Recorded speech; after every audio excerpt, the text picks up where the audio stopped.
Harsha in New York. Hey guys, so I have a couple of points to make, but before I do that, I just want to touch on the transsexual thing and about trolls because I've been listening to this. So about transgender, I think is a more appropriate term. Right. So the medical community supports them, right? You have the American Psychiatric Association, Okay. the Medical Association.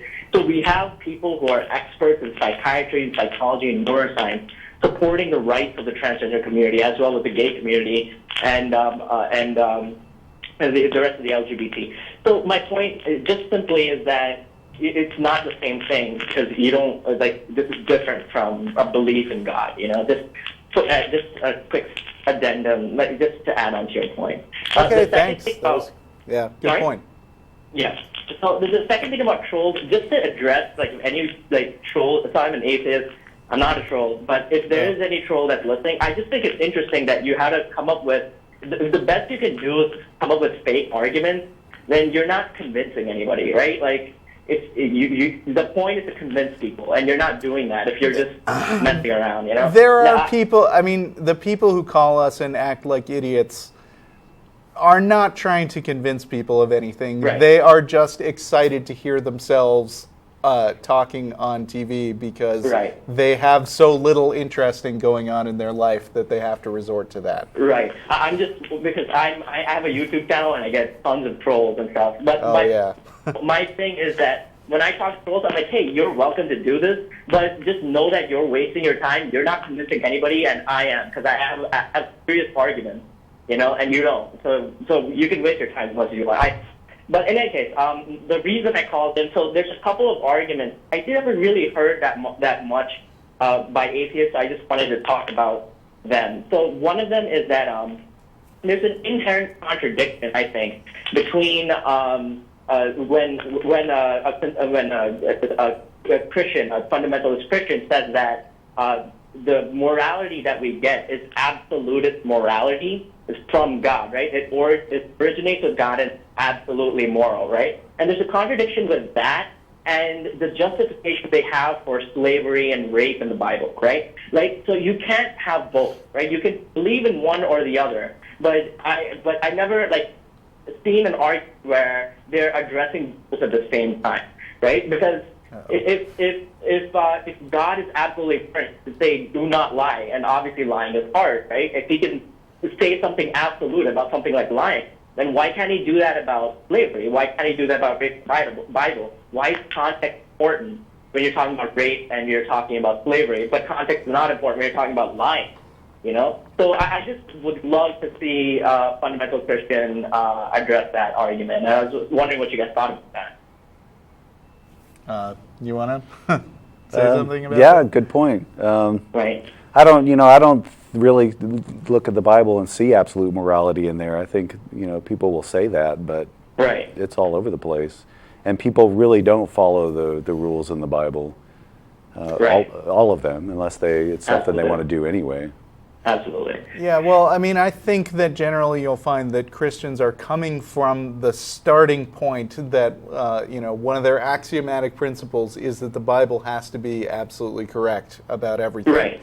And then, they work from there. So when somebody calls and we say, justify why I should believe that the stuff in the Bible is true, a lot of times that gets very confused replies because that's not the kind of thing that they think you need to justify. Right. And because they believe that stuff, it gives them an incentive to look for a whole bunch of excuses about how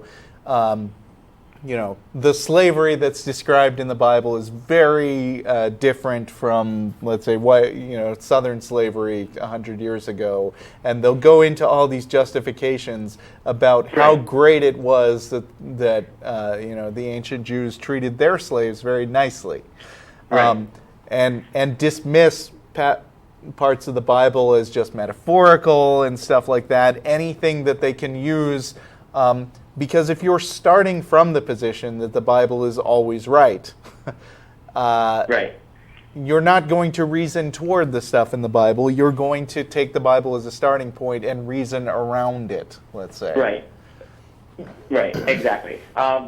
You're right. Another thing I want to address was, you guys ever hear about the prophecy of Tyre? I just never hear any atheists talking about this, but I think it's the best thing in the world.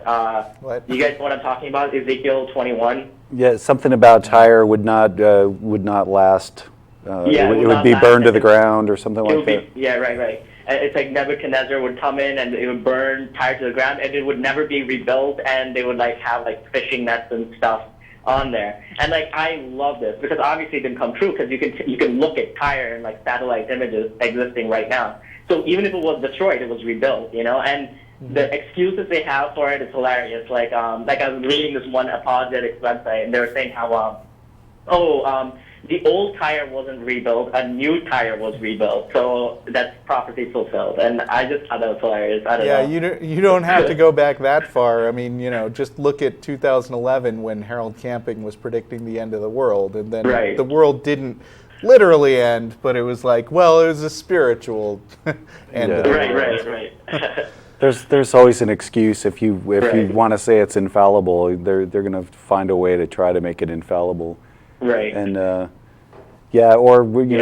thing about Jesus saying that the people listening to me will, I'm not going to get the quote right, but I will return within the lifetimes of the people here today. Right. And he has it. Yeah, and they explain that as being spiritual lifetimes or lifetime some of them say, well, there's this really old guy who's still around, who's not dead yet. I never heard this.